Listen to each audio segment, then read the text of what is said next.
Hi, my name's Maddie, and I'm here with a few people who support food rationing during World War II, and they're going to convince you why you should join too. Alright, so what was the main purpose of food rationing? So the main purpose of food rationing is to basically help all of the troops overseas in Europe. So basically they get all of the processed and canned foods and we have to do our part and kind of ration out what we can have. And usually transportation is limited due to gasoline and tire rationing. So, Alright, so Liv, why should people join this group? People should join this group because it's a really great cause, and no matter what age you are, you can join. But people should join because it helps all the soldiers in Europe, providing them with food and good nutrition and proteins to help them fight and win the war. People should get involved by growing victory gardens, eating in rations, and using substitutes for some foods that could be helpful to the soldiers. Thank you. What's the group's history?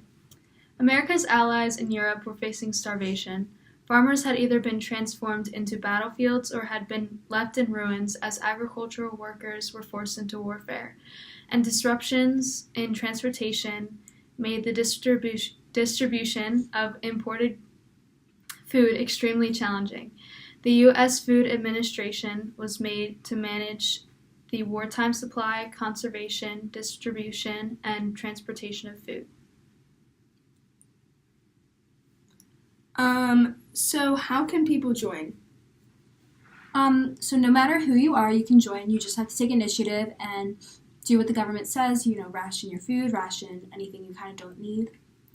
And victory gardens can be built anywhere. They can be on a small patch of land in your yard, or you could get together with your community and build a big one for everyone to share. Is there any other way people can help?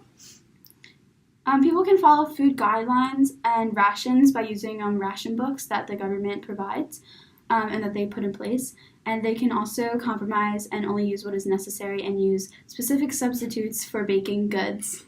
So now let's take some time to see some people doing their part.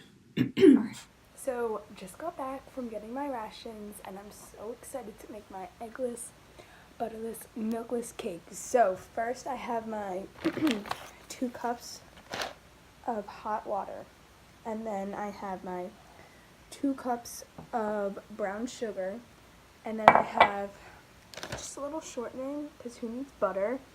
Then I have some salt, and then I have cinnamon, and then cloves, and then just a little bit of flour, because don't have a lot of that, and then I just have a little bit of soda.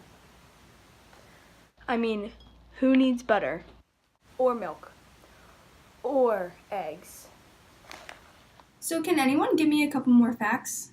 So a lot of people would start doing meatless Mondays and wheatless Wednesdays so that they could kind of cut back their eating habits on more expensive foods, and you would also get points for each thing that you bought.